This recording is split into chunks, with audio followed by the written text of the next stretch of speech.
জয় রাম, জয় গুরু। নমস্কার। গল্প কথায় রাম ঠাকুর চ্যানেলে সব বন্ধুদের স্বাগতম। আজ আমি আপনাদের সামনে একটি গল্প নিয়ে আসলাম। গল্পটি হলো শ্রীমতী হেমনলিনী বসু, অর্থাৎ উনাকে সবাই জয় কালীমা বলে ডাকতেন। উনার 3 মেয়ে ছিল। মেয়েদের নাম শোভা, রেখা ও অন্নপূর্ণা। মেয়েদের মধ্যে অন্নপূর্ণা দেখতে খুবই সুন্দরী ছিলেন। শ্রী শ্রী ঠাকুর তখন যোগেশ গুপ্তের বাড়িতে ছিলেন। জয় কালীমা তার মেয়ে রেখা ও অন্নপূর্ণাকে নিয়ে ঠাকুর দর্শনে গেলেন। এদিকে এক ভক্ত এসে শ্রী শ্রী ঠাকুরকে প্রণাম করে কিছু আম দিয়ে গেছেন। শ্রী শ্রী ঠাকুর ওই আমগুলো থেকে 2খান আম তুলে নিয়ে জয় কালীমাকে দিলেন এবং ওই দুটো আমের মধ্যে একটি রেখাকে অপরটি অন্নপূর্ণাকে দেওয়ার জন্য বললেন। সেদিন ঠাকুরকে নিয়ে সকলের একটু বেড়াতে যাবার কথা ছিল। সময় মতো গাড়ি এলো। শ্রী শ্রী ঠাকুর জয় কালীমাকে বেড়াতে যাবার জন্য অনুরোধ করলেন। জয় কালীমা খুব আনন্দিত হলেন। তিনি মেয়েদের নিয়ে গাড়িতে এসে উঠলেন।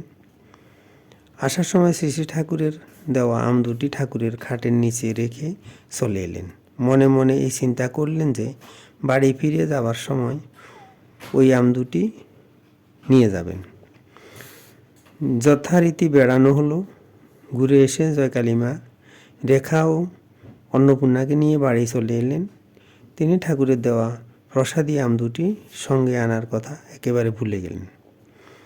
এদিকে ঘরে ঢুকতে গিয়ে খাটের নিচে পড়ে থাকা আম দুটি ঠাকুরের নজরে পড়ল। শ্রী শ্রী ঠাকুর ওই বাড়ির মেয়ে জন্টুকে ডেকে বললেন, তারা কাল এলে আম দুটি দিয়ে দিবেন। পরের দিন যথাসময়ে জয় কালীমা ঠাকুর দর্শনে এলেন। তিনি আসামাত্র শ্রী শ্রী ঠাকুর বললেন, আপনি অহংকার করেন আপনার মেয়ে বলে। আপনার মেয়ে না, দেবীকুল থেকে আসছে। জয় কালীমা দয়াল ঠাকুরের কথাগুলি শুনলেন ঠিকই, কিন্তু এই কথাগুলির প্রকৃত মর্মার্থ কিছু তাৎক্ষণিকভাবে বুঝে উঠতে পারলেন না।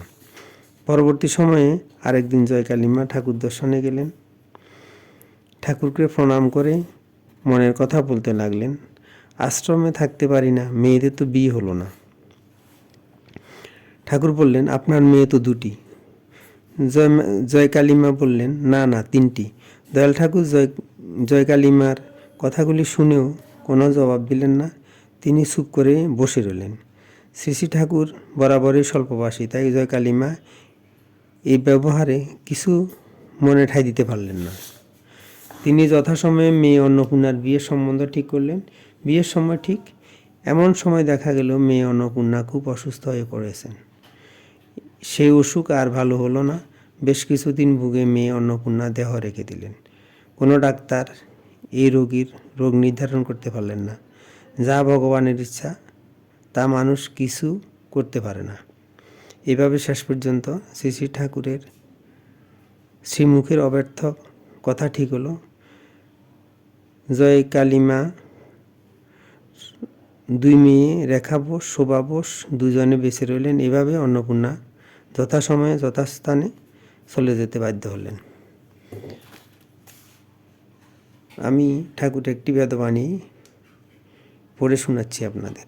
প্রারব্ধ সংসার না হওয়া পর্যন্ত চিত্তবিনোদ উদয় হয় না। পূর্বাপর মহাশক্তির জীবনীতে সকলে প্রকাশ আছে, চিন্তা নেই।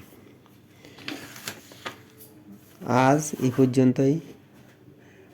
আগামী দিন আবার শ্রী শ্রী ঠাকুর সম্পর্কে গল্প বাণী নিয়ে আপনাদের সাথে থাকব।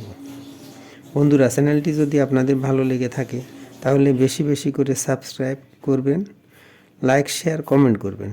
ধন্যবাদ, ভালো থাকবেন। জয় গোবিন্দ, গুরু কৃপায় কেবলম।